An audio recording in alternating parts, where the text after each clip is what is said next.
बिस्मिल्लाहिर्रहमानिर्रहीम अस्सलाम वालेकुम वरहमतुल्लाहि वबरकातुहू। मैं आज़म दर्द, आप मेरा यूट्यूब चैनल देख रहे हैं, सुन रहे हैं आज़म दर्द ऑफिशियल। जनाब खादिम हुसैन रिजवी, उनकी बेटी क्या कह रही हैं, पहले आप ये वीडियो मुलाहिज़ा करें। कभी सोचा भी नहीं था कि बाबा जी के बाद हम पे इतना बुरा वक्त आएगा। आज मेरे दो भाई लापता हैं। मेरे बाबा के मजार को कहीं और ले जाना चाहते हैं। आज ये भी पता चला कि वो सिर्फ हमारे बाबा जी थे। जो सब बाबा जी कहते रहे वो झूठ बोलते थे। वो उन्हें अपना बाबा समझते होते तो उनके बाबा के दो बच्चे लापता होने पर यूं खामोश न रहते। कभी सोचा भी नहीं था कि बाबा जी के बाद हम पे इतना बुरा वक्त आएगा। आज मेरे दो भाई लापता हैं। मेरे बाबा के मजार को कहीं और ले जाना चाहते हैं। आज ये भी पता चला कि वो सिर्फ हमारे बाबा जी थे। जो सब बाबा जी कहते रहे वो झूठ बोलते थे। वो उन्हें अपना बाबा समझते होते तो उनके बाबा के दो बच्चे लापता होने पर यूं खामोश न रहते। जी मेरे पाकिस्तानियों, आपने सुन लिया कि सभी लोग बाबा बाबा कहते थे, लेकिन आज पता चला कि वो सिर्फ हमारे ही बाबा थे। तो यानी कि मेरे ख्याल में बाकी जो हैं वो यही है कि सत्तू पी के सोए हुए हैं। यहाँ पे जनाब एक और वीडियो शामिल करते हैं, वो देख लें। अस्सलाम वालेकुम वरहमतुल्लाह। लब्बैक लब्बैक लब्बैक या रसूल अल्लाह सल्लल्लाहु अलैहि वसल्लम। मेरे वालिद लब्बैक की अक़सा मार्च में शरीक हुए थे, जो तहरीक लब्बैक पाकिस्तान की तरफ से निकाला गया था। फ़लस्तीनियों से इज़हार यकजहती के लिए निकाला गया था। 13 अक्टूबर की सुबह को पाकिस्तानी फोर्सेस ने गोलियां मारकर सीधी फायरिंग करके मेरे वालिद को शहीद कर दिया। उनका जुर्म क्या था? उनका जुर्म ये था कि वो लब्बैक या रसूल अल्लाह के नारे लगा रहे थे, वो लब्बैक या अक़सा के नारे लगा रहे थे। अब जब उनकी मैयत लेने के लिए गए हैं तो वो मैयत भी नहीं दे रहे, ऊपर से धमकी लगा रहे हैं कि मुकदमा दर्ज नहीं कराना और लिख के दो कि हाफिज साहब जो है वो दहशतगर्द है। ऐसा हम कभी भी नहीं लिख सकते, ये शराइत हम कभी भी नहीं मान सकते, ये बयानियाँ हम नहीं दे सकते। तहरीक हमारी पुरअमन जमात है जिसने हमें मोहब्बत सिखाई है हमारे मुल्क से, हमें बगावत नहीं सिखाई। और हुकूमत अपने ओछे कंडों से बाज आए और हमारे शुहदा हमें वापस करे। जी मेरे पाकिस्तानियों, ये जुल्म, ये जबर, ये ज़्यादती और ये चल रही है। और जब तक हम आप सब लोग इकट्ठे होके आवाज़ नहीं उठाएंगे तो जनाब बारी बारी सब की बारी। अच्छा, एक और वीडियो शामिल करते हैं कि जनाब ये जो आप तस्वीर देख रहे हैं, ये वीडियो आप देख रहे हैं जनाब, इसको चलाते हैं। पहले ये मेरी गुफ्तगू सुन लें ताकि फिर आपको पता चले। ये सबूत के तौर पे मैं पेश करूँगा। ये जनाब एक लड़का है, इसको बुखार है, जो वाज़े बताया जाता है, यानी कि स्क्रीन के ऊपर लिखा हुआ था कि 105 का ये बुखार है इस लड़के को। और जनाब ये क्या कह रहा है, पहले आप ये वीडियो मुलाहिज़ा करें।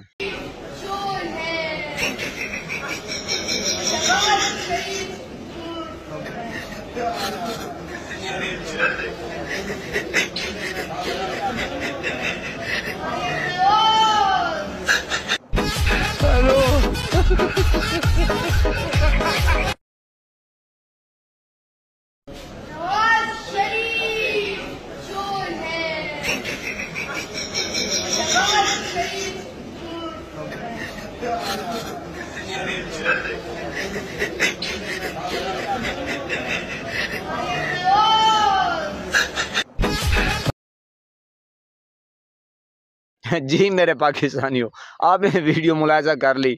यकीन जानिए कि ये इस वक्त इमरान ख़ान का जो एक शऊर है, जो शऊर बिल्डअप हो रहा है, जो पूरी कौम में शऊर उजागर किया है मुर्शिद इमरान ख़ान ने। उसने कहा था कि मेरा अभी वोटर जो है वो छोटा है, तो जनाब वोटर भी अब बड़ा हो गया है और आइंदा जो आने वाली नस्ल है वो भी तैयार हो रही है। तो आप अंदाज़ा लगाएं कि किस कदर यानी कि ये लोग यानी कि अब लोगों की नज़रों में आ चुके हैं कि मुल्क को लूट लूट कर खाया, नोच नोच कर खाया, गिद्धों की तरह। देखिए, बाकी मरियम नवाज़ साहिबा जो हैं वो खूबसूरत हैं और शक्ल सूरत से, बाकी जो उनके अंदर एक जो रूह है वो भयानक किस्म की है। यकीन करें, वो ऐसी ड्रोनी कि अब यानी कि वो अरशद शरीफ शहीद को आपने भी देखा सुना, और यानी कि ये चादर चार दीवारी का तकद्दुस पामाल करवाना, उठाना, धमकाना, ये सारा मिक्स अचार हो गया है। और ये जो लोग हैं ये शुरू से नवाज शरीफ के बारे में कहते रहे हैं लोग कि ये अब जो एक निज़ाम है, आपको पता है कि निज़ाम में जो अदल है वो क्यों मफलूज होकर रह गए, क्योंकि इनके दौर में अभी भी ये रिश्वत चल रही है और इतना जंग आलूद हो चुका है। थाने में जाएं और जनाब आप वापडा में जाएं, आप जनाब सुई गैस के दफ्तर में जाएं, जिस महकमे में जाएंगे खुदा की कसम वो जंग आलूद हो चुका है और वहाँ पे इतनी करप्शन की भरमार है, पटवार खाना हो गया। मेरी तो तौबा है।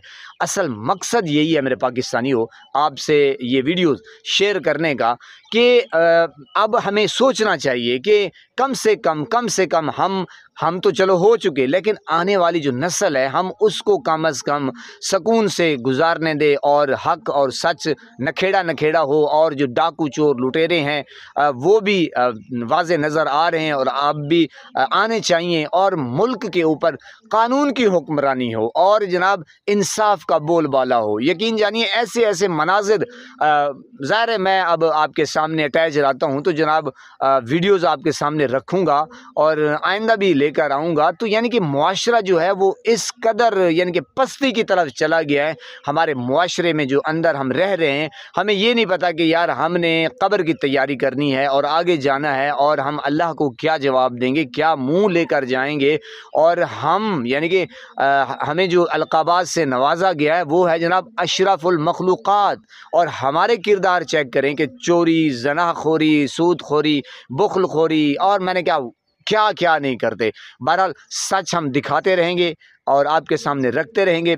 तो ये जो बुखार है ये इमरान खान का बुखार उसके ऊपर चढ़ा हुआ है। और नवाज शरीफ के बारे में जो कहा और मरियम, तो ये देखें अब उसने तो नहीं सिखाया ना। अब मैं जो मुकदमा लड़ रहा हूँ मैं तो हक़ायक़ बयान करता हूँ जनाब, मुझे इनसे ज़ाती दुश्मनी थोड़ी है या कोई अल्लाह माफ़ करे इन्होंने कोई यानी कि कोई ऐसा जुर्म कर दिया है। लेकिन देखें जो कौमी चोर होता है, जो कौमी मुजरिम होता है भाई, उसको माफ़ करना, आप उसके साथ यूँ समझे कि बराबर के शरीक हैं। आप उनके साथ गुनाह करते रहें उन लोगों के साथ जो अगर आप देखते हैं और आवाज़ बुलंद नहीं करते। अल्लाह पाक आपको सलामत रखे, हंसता फूलों की तरह महकता हुआ रखे, नमाज 5 वक्त अदा करते रहा करें, वालिदैन की खिदमत करते रहा करें, हमसायों का रखे ख़ास ख्याल, हमेशा हमेशा हक़ और सच की आवाज़ को बुलंद करते रहा करें। जहाँ देखें किसी के साथ जुल्म ज़्यादती वहीं पर अपने होने का सबूत दीजिए। अल्लाह निगहबान।